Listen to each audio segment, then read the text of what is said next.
The views and opinions of this broadcast do not reflect the views and opinions of Armed Media, New Productions and its affiliates. Enjoy the show.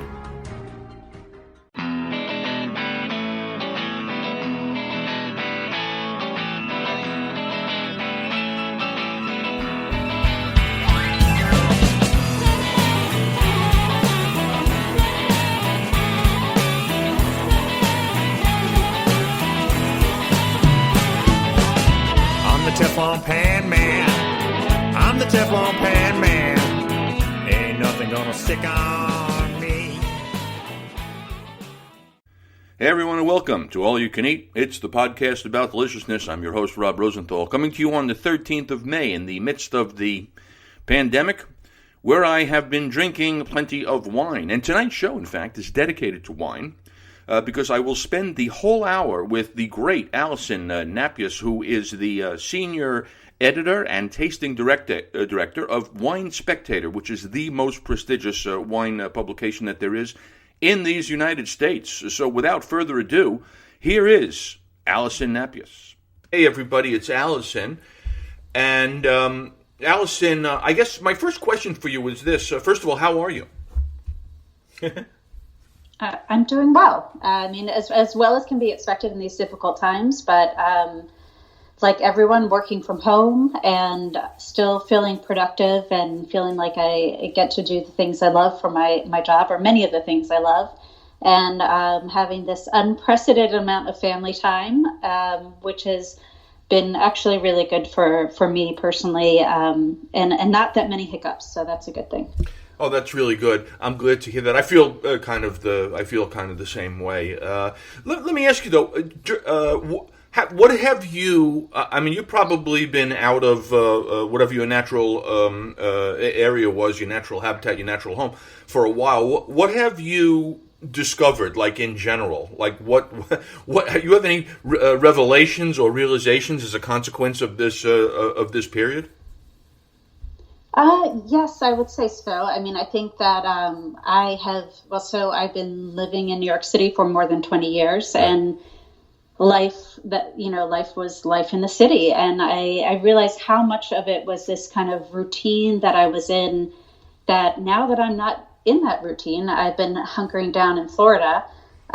There's, some aspects of it that I'm questioning, and certainly commuting every day to the office, that sort of situation. It's really pleasant to have this much more flexible situation. And I also, for me personally, I do, of course, writing as working for a wine magazine. And I find when I sit down to write, I'm more productive when there's not people coming in and out of my office all the time. So, from just a kind of day-to-day basis, I've definitely found some bonuses. But I would say, of course, we do blind tasting at Wine Spectator, and there has not been any blind tasting because I'm nowhere near the office. Right. So there are ups and downs. For sure. Well, speaking of blind tasting, I feel like I've been doing plenty of tasting. I'm pretty sure that my consumption level is up. Just out of curiosity, do you have some sense of like how this has impacted kind of the wine business in general? I feel like I read somewhere that the sales of, you may not know because it's kind of still early in the process. I don't know how often they measure this kind of thing, but you have some sense of whether or not there's a kind of a shift in consumption during this period? Completely. I mean, I wish I could give you some specific data, but as you said, I think that's all in the process of being compiled, and, individual companies may have it, but not on a larger, broader scale. Right. But for sure, what we're seeing is, of course, like you and like me, everyone is buying a lot more wine, drinking it at home. So retail sales have just been off the charts. When this first kicked off, retailers were saying, oh, it's like November, December, holiday season, but every day, Right. So that was unprecedented for March, April, and May. On the other side of the spectrum, of course, nobody's at restaurants. So what we call on-premise drinking wine in a restaurant, that has just completely died. So for distributors, importers, that sort of thing, a lot of their staff who work on that side of it have been furloughed for now because they're not going out to restaurants trying to sell wine. And we're also seeing probably changes in what people are drinking. So You think about the higher end wines that restaurants are selling, they're just sitting in the cellar at these restaurants, and the new allocations of new vintages are not going to the restaurants in some cases because maybe they don't want to spend the money on that inventory when who knows what the future holds.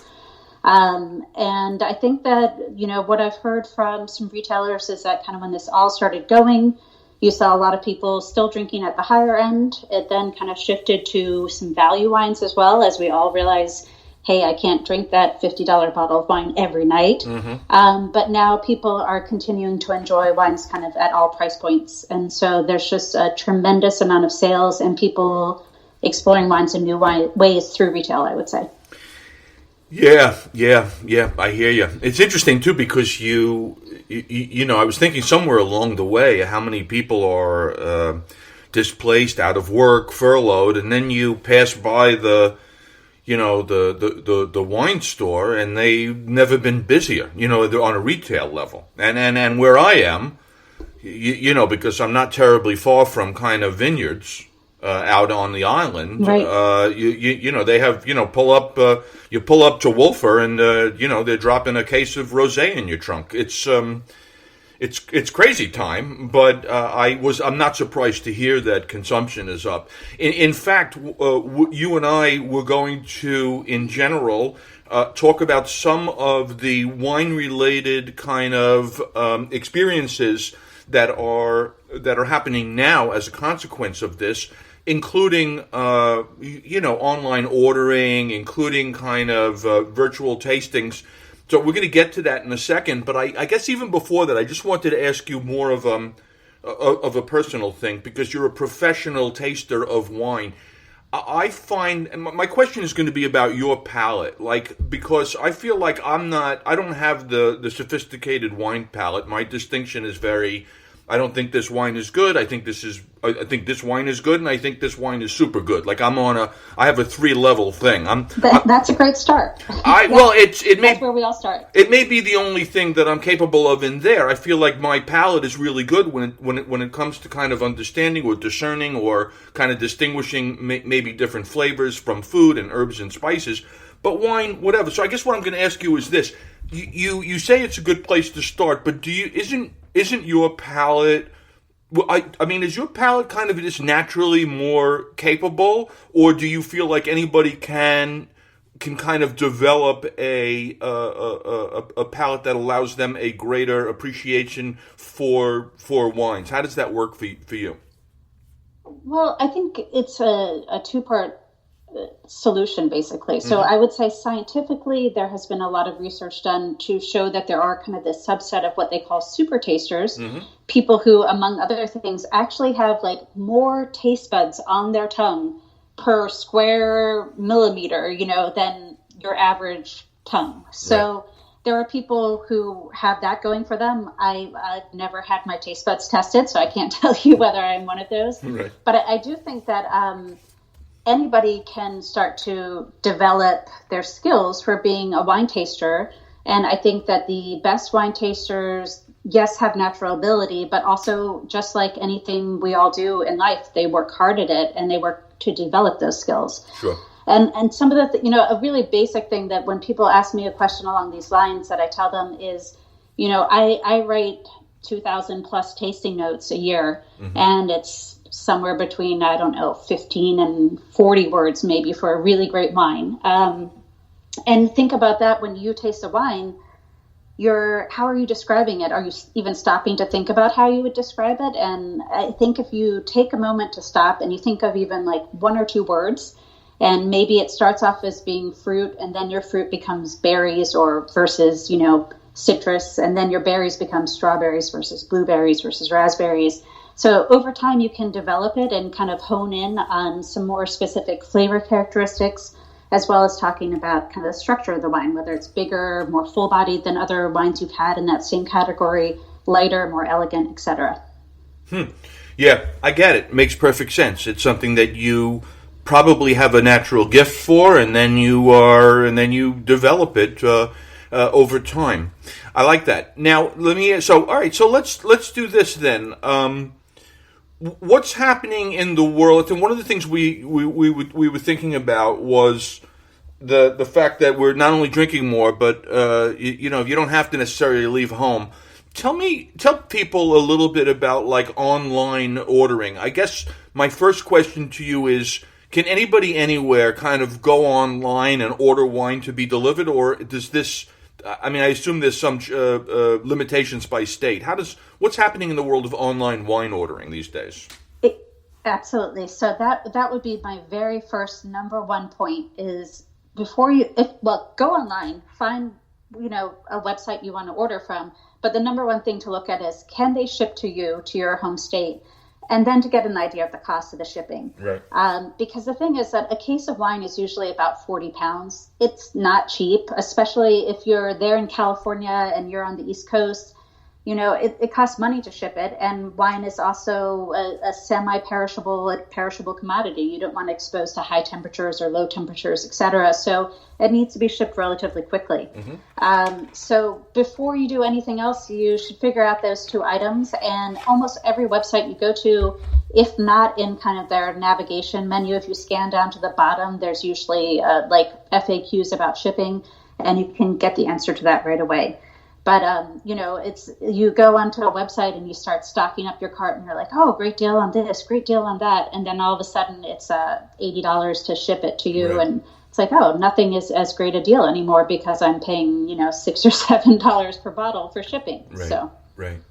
Right. Are there, you may not be in a position because you work for Wine Spectator, but I mean, are there certain sites that are that you like or that are better than others, or how do people basically find one that's kind of good for them? Is it just a simple Google search who delivers wine to my part of the world? Well, I mean, I think that thinking about online ordering, if you had asked me, in fact, we wrote an article about this in our January issue, mm-hmm. and we talked about online ordering as being the place where you go to find a wine when you know exactly what you want. Right. But now, that's not the case. We're basically all doing the equivalent of going and browsing the aisles in the wine store, but we're doing it online. Mm-hmm. So to me, the way to approach it is to kind of, I was mentioning somewhere in California versus shipping to East Coast. So if you don't really have an idea of what you want, probably the best thing to do is look for somebody that's a retailer close to you. Right. I found, for example, I mentioned I'm down here in Florida, and I found a couple of places that are relatively nearby. They're shipping, but it took a day for them to get the package to me. And so the cost is relatively low, if not free, and it comes virtually overnight. So to me, that trumps the idea that I need to find an exact wine, because both of these places have a lot of selection, and I can certainly find something I'm looking for, and I know the time frame for getting it and the approximate cost. Yeah. That said, I would say I certainly could make a couple of recommendations that I think Total Wine & More, they have stores all over the country, and they're really set up to do online ordering. I'm a big fan of Wally's on the West Coast, and I love Sherry Lehman in the New York City area. The sites I've been ordering from here in Florida are B21 and Craft and Curd. So, those are just a few of the picks that if I was looking for something, and I like the way their sites are set up. I think they're easy to navigate. I think they have great selection. So lots of good places to look for beyond those as well. Yeah, that's good. That's very helpful. Are you, before I get into this whole question of people doing virtual tastings, and I think you might have one yourself coming up, are there certain wines at this point that you go, just in general, that you go, hey, you know what, this is a good, I guess bargain is what I'm looking for. I guess, are there certain wines that you go, hey, you know what, if you're going to be drinking a ton of white at this point, you may want to consider these type of varietals versus, are there certain wines in general that are feeling like a good price point at this point? Yeah, well, I was thinking about that, and we had talked a little bit about bargains or values, if you will, versus right. undiscovered gems, and I think those kind of go together. Mm-hmm. I think if you're looking beyond like the big grape varieties from the big regions, so stop looking for Chardonnay, Pinot Grigio, Merlot, Pinot Noir, and Cabernet Sauvignon, and look at some grape varieties out of there, some wine regions that you haven't really considered. That's usually where you're going to find the values. Right. For me, right now, I've been drinking a lot of wine from Campania, especially white wine. So this is southern Italy outside of Naples.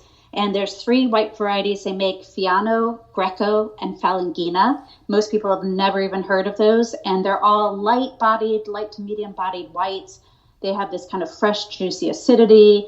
They have a nice flavor range and kind of underlying minerality. You can sip them. You can pair them with food. And they have a number of like really solid producers with long histories in the region, as well as smaller wineries that are up and coming.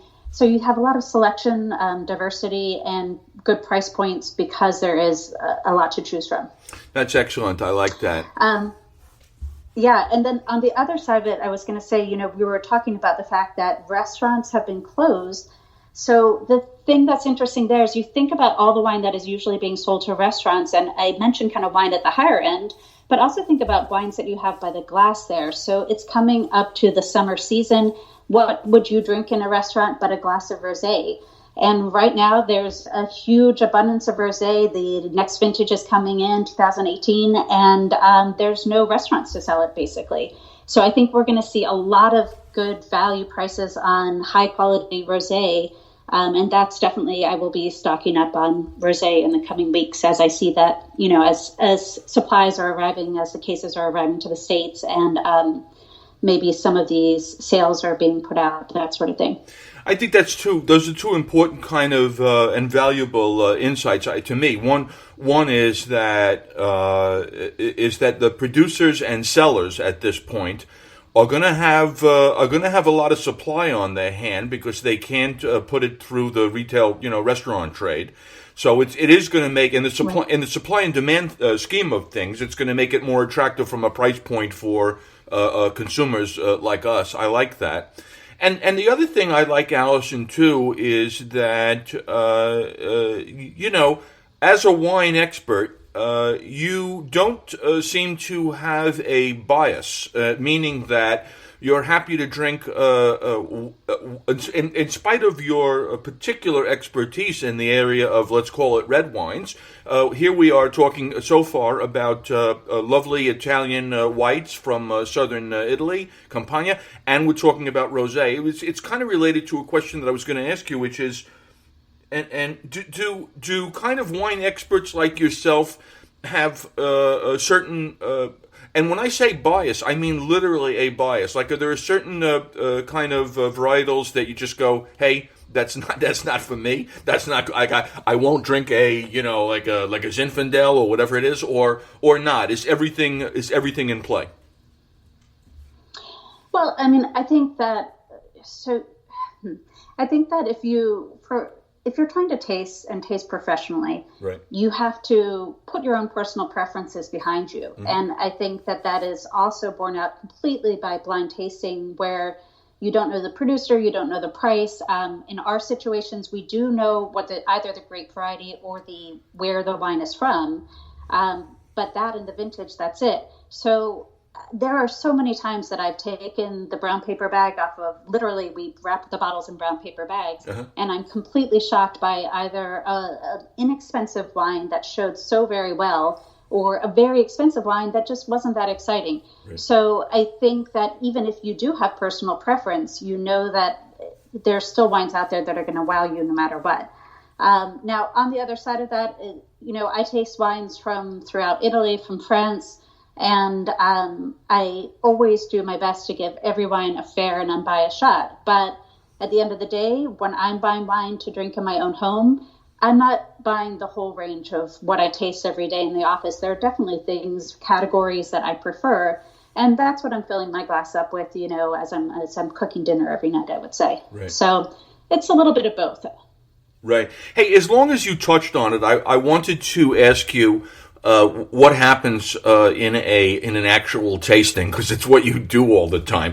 I mean, aside from kind of like the brown paper bag for the blindness of it all, What's the general kind of routine and process in a tasting? Can you lay that out in a way for people to understand what that's like? How many and how much and what you do in between? All that kind of stuff. Yeah, absolutely. I would also say if you go to winespectator.com and Google "how do we taste," there's a fun little video that pops up. But to give you a kind of concise range here, what happens is we invite producers, wineries, importers, and distributors to submit wines to us for review. So we then make a selection of what was proposed to us. Our tasting coordinators receive the wines. They check them into a tasting database that we have created. So every wine is a record in that database. And then once we have a group of wines that make sense together, we'll put them together in what we call a flight of wines. The tasting coordinators are setting those up for us. They do a lot of work to, research the wines, learn everything they can about them, so that ideally they're setting up these flights of wines in a way that makes sense, that's going to help the wines show their best and help the tasters do a good job of reviewing these wines. So typically that's going to be anywhere from a dozen to maybe 25 wines. It really depends on the type of wines that you're tasting. For example, if I'm tasting all very light, crisp whites, I could probably taste 25 in one sitting. If I'm tasting a very full-bodied red, an Amarone from Italy, probably 12 or 13 is my max in that one sitting. So the tasting coordinators set them up. They tag every record in their database with a bottle code, so A1, A2, A3. They put them in a brown paper bag. That code is on the bottle on the bag. I sit down to taste. I'm sitting in front of a computer in our tasting room. It's cool, well lit, natural light, white space everywhere, quiet, no outside smells. Everyone is very careful, not wearing perfume, scented lotion, deodorant, etc. And I just sit there and taste. I take breaks as I need to, but basically I'm going to taste all the wines straight through, take tasting notes, give it a score, give it a drink recommendation. So either drink now through 2025, that sort of thing. Mm-hmm. And then personally, I like to go back and taste the wines again. I look at wines that I thought were of a similar quality or style, and I'll maybe taste 2 or 3 of those together, then move on to some others and kind of fine tune where I am. I should mention that we have our blind flight of wines that we're tasting, but we start every flight off with what we call a benchmark. It's non-blind. It's been rated before. So I sit down and I say, oh, okay, here's a wine I gave 88 points last time, or, a month ago in a tasting, a week ago. I taste that to kind of calibrate my palate. Mm-hmm. And then within that flight of wines, we also have what we call a ringer.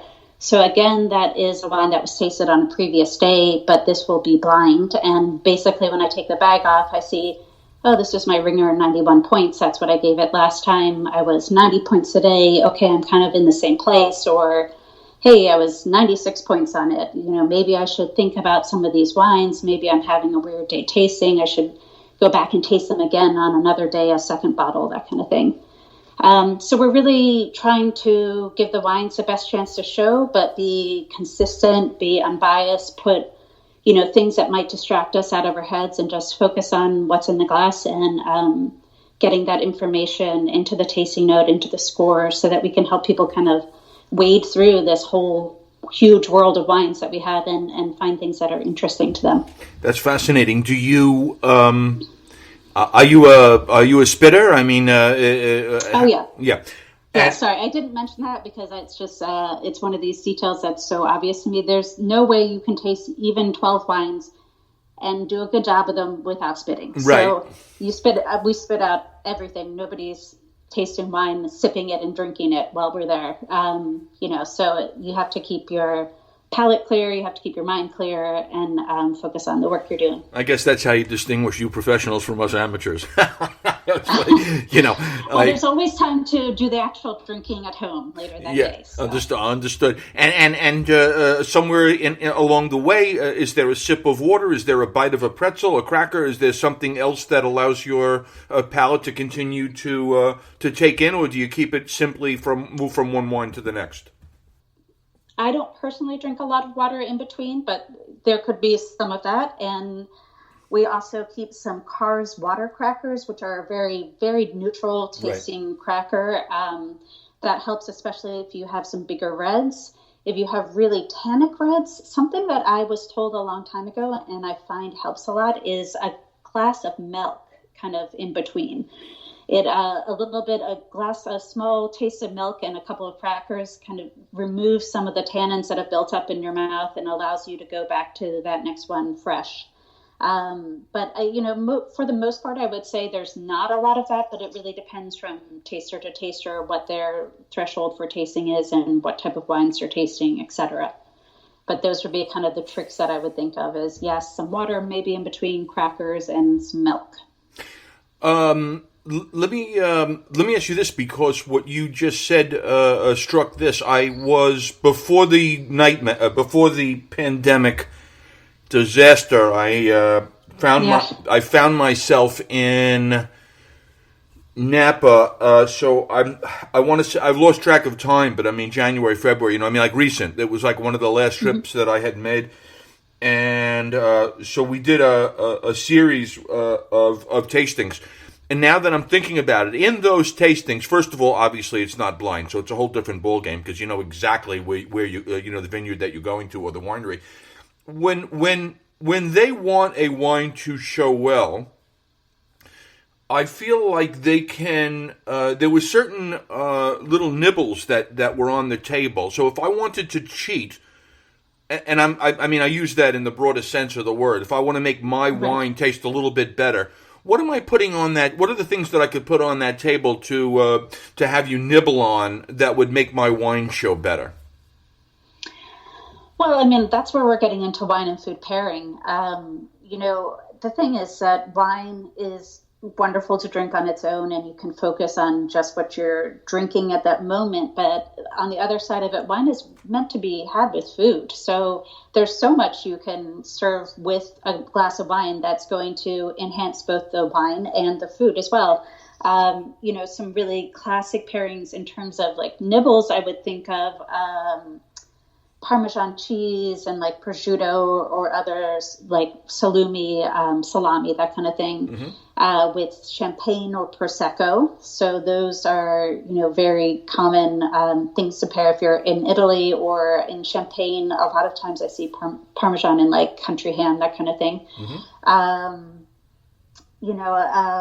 Thinking about fried food, again, with light whites, crisp whites, and with bubbles, again, is another great pairing. And I think you can get into kind of richer cheeses with red wine, bigger whites.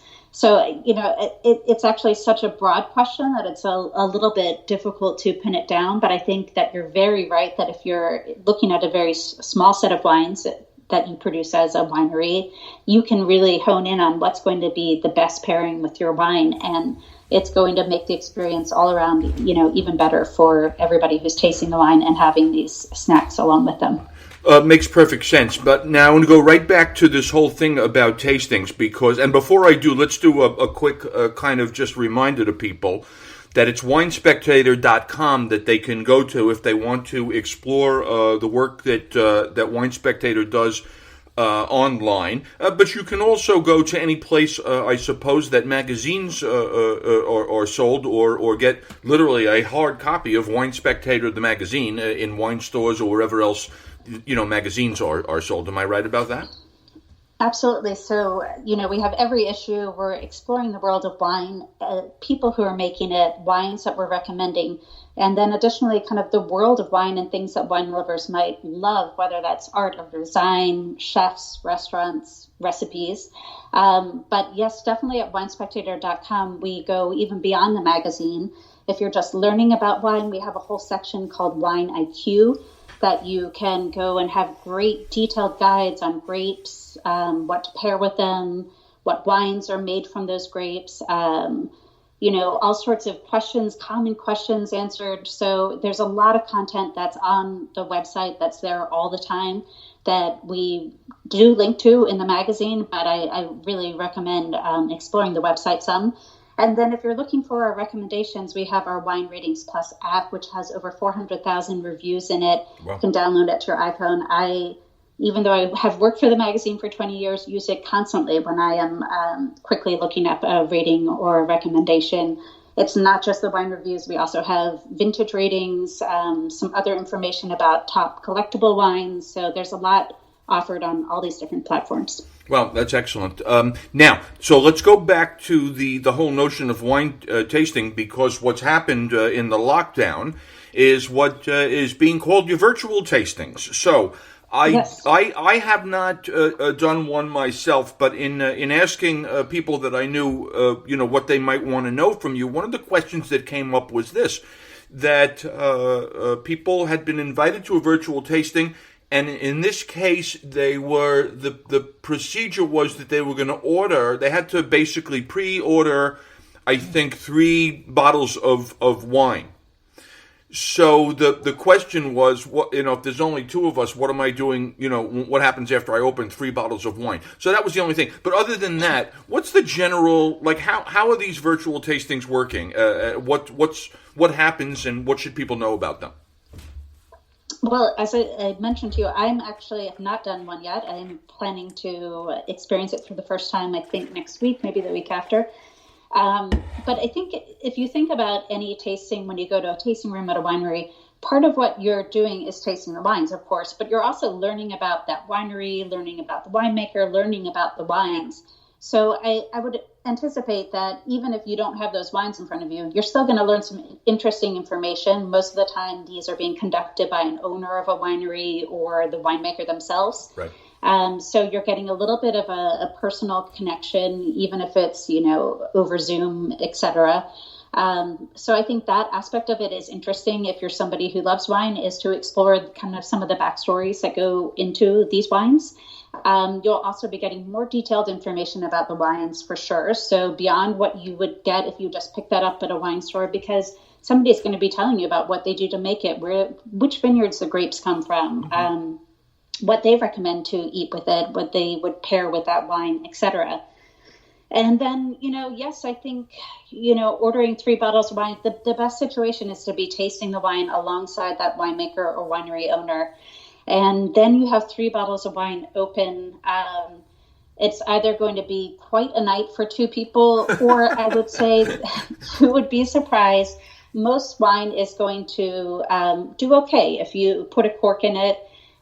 White wines in the fridge. I would even say red wines in the fridge if you have time the next day to kind of let them come to room temperature. Mm-hmm. That's going to help them kind of preserve their flavors for a little bit. We taste blind at Spectator. The bottles are in the office, but I very often take a bottle home with me, or a couple bottles, and I'll put a cork in it, put it in the fridge, taste it the next day, taste it the day after that, and taste it for several days, because I'm interested to see how the wine evolves. And opening it is kind of like a fast track to seeing what that wine might be in 5 years, for example.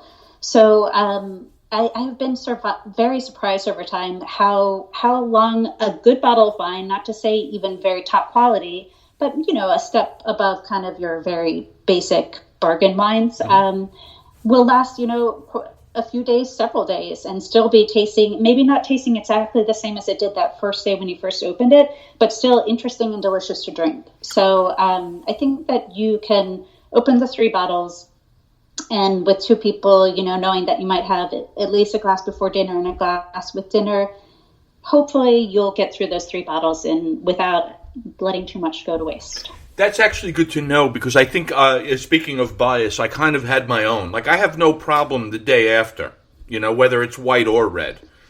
But right. I'm hearing you say that,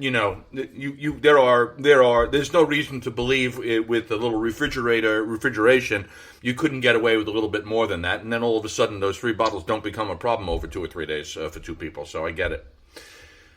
Yeah, I mean, I think 3 days, in most cases, and obviously there's a huge number of wines out there in the world, so I can't really say for sure. But in most cases, 3 days is you're still going to have an interesting wine to drink, for sure. Hey, before we play my favorite game with you, when it comes to kind of like storing, if you don't have a cellar or anything like that, where do you store a case or 2 of wine? What's the best place? Yeah, absolutely. So the biggest thing, the reason you have a wine cellar or the reason you have a wine cooler is because of temperature. Mm-hmm. Basically, I would say the thing is you don't want the temperature going up too much or down too much. So this like swinging back and forth is really not great. Additionally, light is not always great for wine, which is why most wine comes in kind of a green or a brown bottle. Mm-hmm. So I think that we all somewhere in our house have a room that's usually a little bit cooler, might be darker than other rooms. So that's really, it might not be ideal, but that's the room to store it in. I mentioned I was down here in Florida. We do not have a wine cooler here, but the bedroom is always cool and dark. So beyond the everyday drinking wine, the stuff that we want to kind of save and pull out, a little bit longer, or storing it longer, that goes under the bed in the bedroom because it's cool and dark there, and the temperature almost never changes. So, that's what I would say if you don't have anywhere to store it, is just think about where in your house the temperature is more or less the same. Ideally, the ideal storage temperature is probably about 55 degrees, which nobody's house is regularly that cool. You don't want it to be too much more than 70 degrees. So try and find somewhere in that range if you can.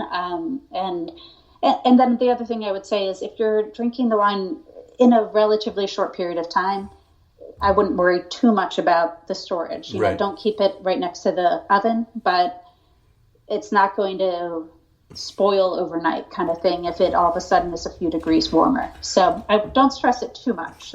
Gotcha. And finally, as long as we're on the temperature thing, I sense that I feel like people maybe drink white wine too cold and red too warm. Is there a general kind of rule in terms of what's a good temperature to drink at to maximize the taste impact on your palate? Yeah, well, I mean, I would say that most of us probably, unless you have a wine cooler where you can set the temperature, we're taking our whites and our sparkling wine and rosés out of the fridge. So most fridges are going to be about 40 to 45 degrees, pretty cold. So think about your white and light whites, sparkling wine, rosés being between 40 and 50 degrees when you serve them. Mm-hmm. Bigger whites, like if you're a more serious California Chardonnay or white Burgundy, that sort of thing, into light fruity reds, you want it to be a little bit warmer for those whites and a little bit cooler for those fruity reds. So kind of in the 50 to 60 degree range. And then for the bigger full-bodied reds, about, I'd say, high 50s, low 60s is good because that gives them a little bit of warmth to warm up, and the tannins and the structure won't seem so very much. But having said all of that, unless you're taking out a thermometer and actually measuring the temperature of your wine, mm-hmm. We're probably not going to get exactly into this range. Right. So my thought is that a cold wine can always warm up, right. But a warm wine, it's a lot harder to cool that down. So right. Probably better to start off cooler and let it warm up in the glass either way. Gotcha. I like it. All right, now it's time for, and we've done this before because I probably have told people by now that you are the only guest that I've had on more than one time. Very excited because I love talking to you and learning and learning from you. Me too. But so we played this before, and I love this game. I talk about what it is that I've been making, and you are responsible for the pairing. Now you don't know what I'm going to offer up, so. It's entirely up to you to choose the wine that we were going to drink should I be making any of the following dishes. And these dishes, incidentally, are just the ones that I've been making since I've been confined here to the kitchen. So These are actual dishes. Okay, I want to start off with some hot soup. And it can be one or two or either or both. I have made during my time here pea soup. And I have also made a chicken vegetable soup. What kind of wine do we want to drink with either or both of those? Pea soup. So, to me that feels like I want something white and something with some crispness to it, but also like something that has a little bit of like the earth or the earthiness that you get from peas, the sweet earthiness, Mm-hmm. So to me, that turns my mind to like Italian verdicchio, which you get from the Marche region in Italy on the eastern seaboard. So verdicchio from Italy would be one of my go-tos. Nice.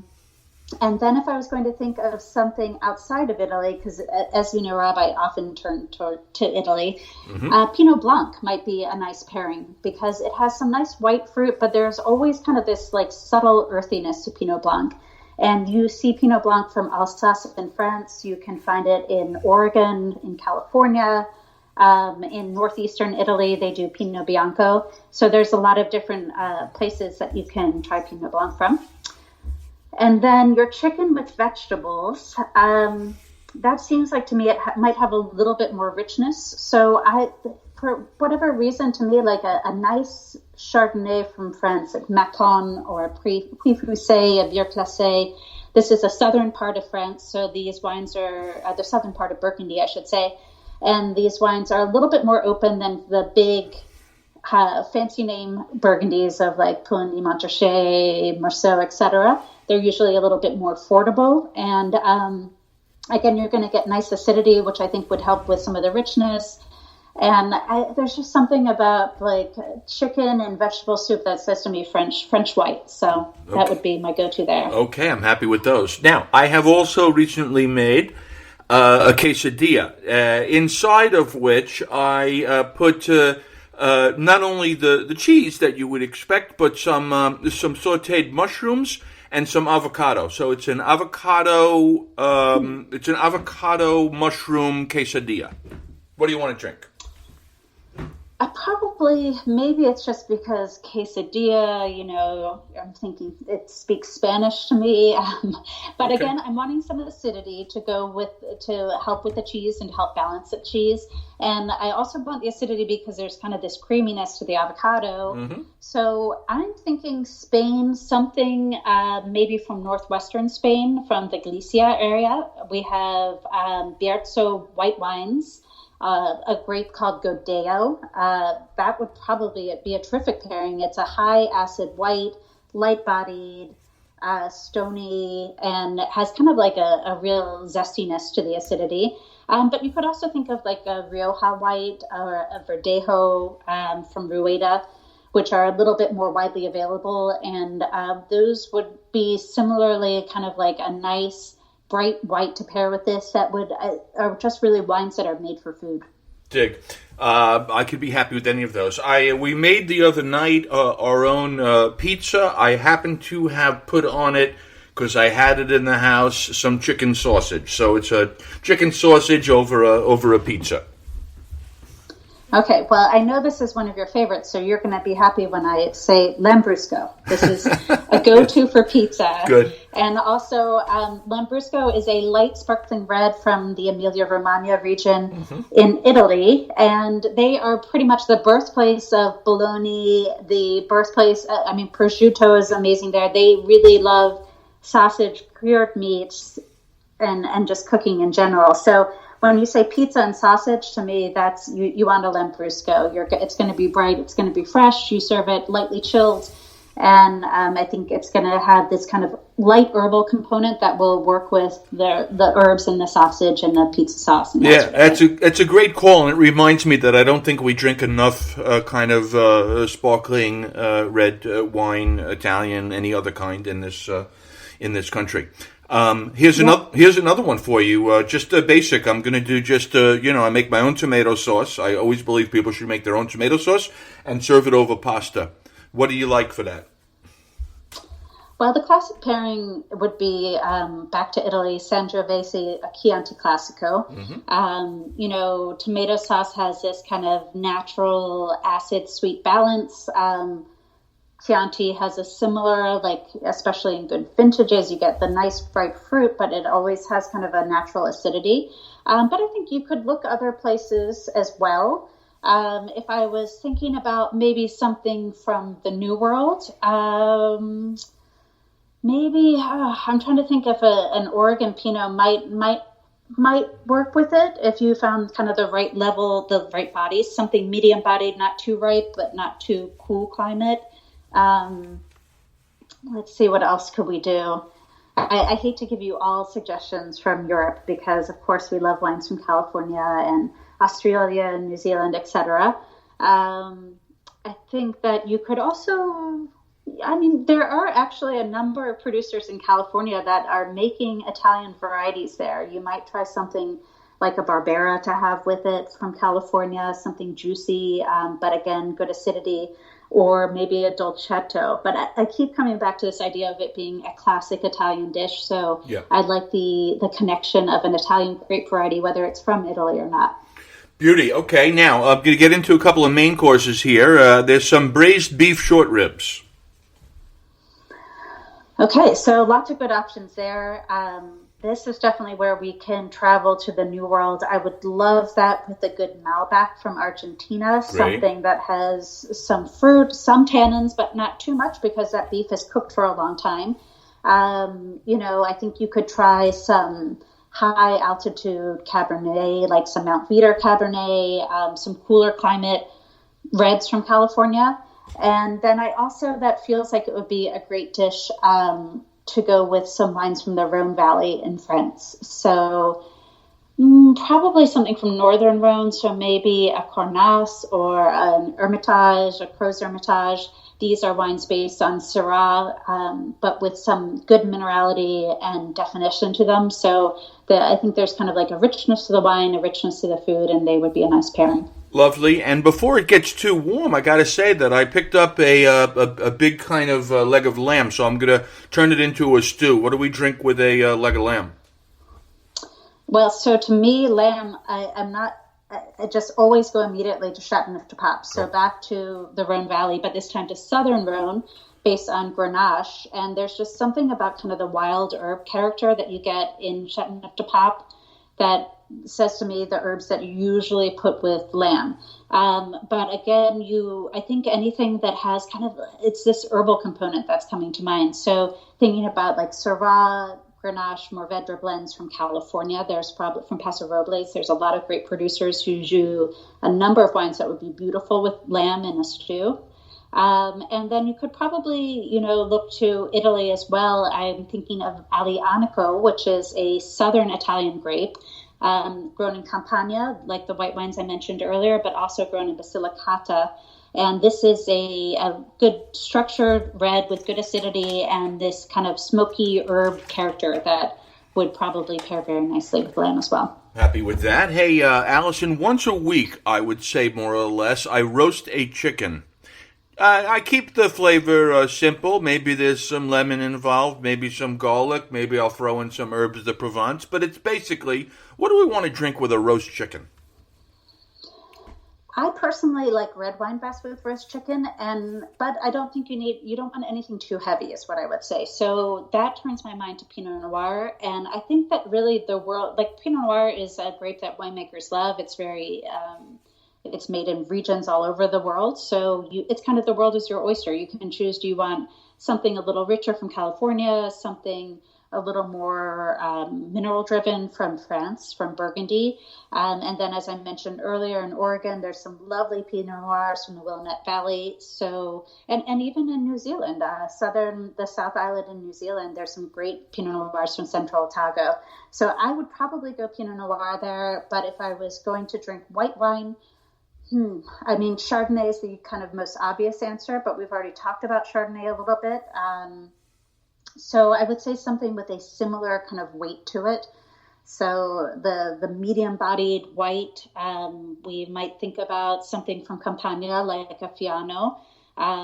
White Burgundy from the Macon would be great. Some Chardonnay from California that doesn't have a lot of oak, a lot of elaboration, something that's kind of like you often see the unoaked or the naked Chardonnay. That kind of thing would be great with the chicken. I'm telling you, I'm starting to get starving at this point. Let's go on to the grill. I'm gonna grill a loin of pork there on the grill. Get a nice char on that thing. Well, I mean, I think you have a couple of things there. The pork's obviously a lighter meat, but when you're talking about the char on it and maybe a rub involved, you want something with a little bit of flavor to stand up to it. So I'm coming back a lot to this kind of Syrah Grenache. Mm-hmm. In this case, I would again think about southern France for Syrah Grenache, or maybe a blend. You also have a lot of great Syrah Grenache in Australia. So if you want something with a little bit more fruit forward as well, but with some structure, that's, a great place to look for it. And then also, again, in Southern California. So to me, that works. It's a little bit more full-bodied than I would usually think of for pork, but I think because it's on the grill and because in my mind, you're using some sort of rub on it. I don't know if that's true or not. We'll make it true. We'll make it true. That's fine. Okay. But if you wanted a little bit lighter red, you could go to something from Spain. Maybe a Rioja might work well with that, especially maybe a Rioja or Ribera del Duero, both wines that are based on Tempranillo, an indigenous Spanish variety. And especially if they have a little bit of time in oak, you might kind of pick up some of this smoke and spice element that would work with the char. I like it. Now, this is going to be an unusual one, but I'm not terribly far from a chicken farm, and I'm the guy that goes in there and gets the chicken livers, and then when I bring them home, I give them a quick saute. So, but it's pure, and I'm deeply in love with it. What wine would we drink with some sauteed chicken livers, do you think? That's a little trickier because it kind of depends on what you like, because I think there's a lot of pairings that you could go. But for me, what I would immediately think of there is something with a little bit of residual sugar, because right. When you're doing a straightforward preparation of liver, you kind of get that textural component sometimes. Mm-hmm. And I think something with a little bit off dry and juicy would give it a nice kind of balance in the mouth. So what I'm thinking of is Vouvray from the Loire Valley in France. Nice. They make dry versions, but they also make demi-sec versions that are still like beautifully balanced wine. You can sip them beforehand, and you're not thinking that you're drinking something with maybe a little extra residual sugar, but actually you are. And when you put that with the chicken livers, I think that would be a terrific pairing. That I love that. And do you enjoy a chicken liver? I do, yes. Oh, good. I probably most often have it in kind of like a pate form, but sure. I think it's, a lot of interesting ways to prepare it, definitely. Sure, but I mean, it's like orange wine. It's a love or hate proposition for a lot of people. And then finally, kind of on the main course, but the lighter side, I have been getting some local kind of fillet of flounder, and I do it like Provençal. You know what I mean? There may be a little tomato in there. Maybe there's some like herbes de Provence, that type of thing. But a simple kind of saute of a white fish. So, you mentioned Provence, and so my mind right away goes to the seaboard there and the vineyards that grow along southern France, Provence, and then down into Italy, the western coast. So what I'm thinking of is Vermentino, would be the Italian name for the grape. In France, they call it Rolle often. So Vermentino is a light to medium-bodied white. It has a little bit of fleshiness to it, so there's a little bit of weight that I think makes it nice for pairing. But it has citrus, herb, fruit notes, and to me, that's like immediately what I would think of. It's, you get it in Sardinia, the island of Sardinia. It's also grown on the western coast of Tuscany, in Liguria, all throughout Provence. It is often part of the blend in white wines from Provence. So there's a lot of great places to try and drink Vermentino. That's beautiful. And then finally, and I know I've asked you this one before, but I'm going to give you a chance again because I was so intrigued with your answer last time. See if you can remember this. What are we drinking aside from sake? What would we be drinking with a nice sushi dinner? Well, to me, there's two ways to go with sushi: is champagne first of all, or sparkling wine. But I think something with a nice kind of really fine texture, which you're very often find in champagne, would be a beautiful pairing, dry, crisp, and kind of clean to give it this way to experience these subtle flavors that you get often with sushi. And then I also love Riesling with sushi. Oh, good. So, I think that you have a lot of, you can have with, if you're talking about soy sauce and wasabi, that sort of thing. for some reason, if you have like a nice juicy Riesling in a lighter style, like a Cabernet or an estate Riesling from Germany, and the Finger Lakes, Finger Lakes in New York, a dry Riesling, and sometimes in Long Island also you have some good Rieslings, that you could do that with sushi, and that would be a really nice pairing as well. Well, you have done it again. You have blown me away, taking us around the world on this tour of what to drink with these things. I want to throw one in here. It's not even it's not even part of the game so much. But I got lucky recently in Spain at a vineyard that happened to have been responsible for, I guess, distributing. I want to say Hungarian Tokai. It was a dessert wine, and I every little bit that I knew about dessert wine was the famous one, the famous French one. I'm drawing the blank. Sauterne. Right, exactly, the Chateau d'Yquem. But all of a sudden, I tasted this Tokai. I was like, whoa, this is unbelievable. If we're gonna have do you have any recommendations on dessert wine? What do you like in that area?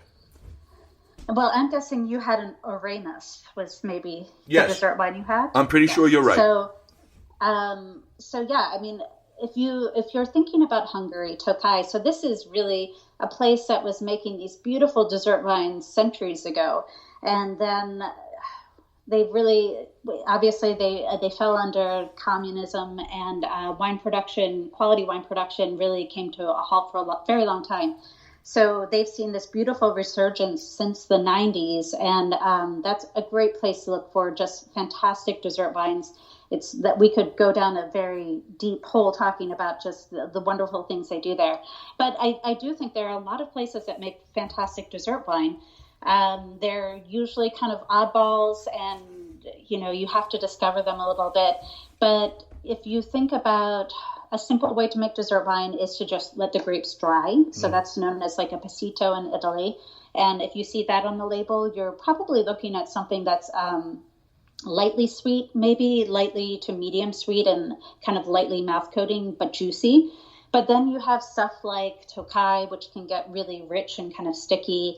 In Alsace, they make Selection de Grand Noble. It's the acronym is SGN, and those can be, again, super sticky, but like with bright acidity really driving them. So you have this great balance. And also all throughout Italy, lots of great dessert wines, and throughout France. And then, as I said, there are producers who just want to try their hand at it. And, there's really some interesting stuff from California, from Washington and Oregon, just people who are doing a tiny production of dessert wine. But I think that you have to kind of discover those on your own. Actually, I'm thinking all primarily of white dessert wines. I didn't even talk about the other side of it, which is port, vintage port, tawny port, Madeira, those sort of things. So that is fortified dessert wines. And that's another direction to go, and a whole different flavor range as well. But again, wonderful wines to discover. Well, you have done it again, Allison Napius. You are my favorite and the wine expert here on All You Can Eat. I can't thank you enough. I love having the conversation with you. You are a fountain of knowledge. You literally took us all over the world and answered every possible question. So I thank you for that again. Before I let you go, just remind the people once again all the different ways that they can access Wine Spectator. Feel free to do that. That would be great. So we have Wine Spectator, the magazine itself, with new coverage in every issue. We have our website with lots of free content in addition to the news that you'll see. We're doing a lot of great COVID coverage right now. We have good wine IQ, getting to know wine basics, and of course our Wine Ratings Plus, where you have all of our ratings. And I would say you can also, if you like, jump on our Instagram account. We're doing live videos every Tuesday and Thursday with winemakers, industry leaders, restaurateurs, and that's a great way to see what's going on in the wine world, in the restaurant world right now. That's easy. That's as easy as going to Instagram and looking up Wine Spectator, basically, is what you're saying. Yeah. That's right. It's at @wine_spectator. Okay, @wine_spectator. Perfect. Oh, yeah, well, that's great. Allison, I can't thank you enough. I love talking to you. Thank you for doing this, and thank you for being on the program. Maybe one day, in what I call the after this, we'll find some opportunity where I can cook up some things, and you can pair properly with the right wines, and we'll just bring some happiness and joy into the world. That would be great, and thank you as always for having me. It's really a pleasure. That's it for tonight, my friends. Love talking to Allison. She knows more than anybody that I know about wine, so thank you again. And for the rest of you, well, I'll be back next Wednesday night here on All You Can Eat. In the meantime, grab yourself a bottle of wine. Get a copy of Short Order Dad, my book on Amazon, perfect for Father's Day. And remember, life is short, so never waste a meal. I'm the Teflon Pan Man. I'm the Teflon Pan Man. Ain't nothing gonna stick on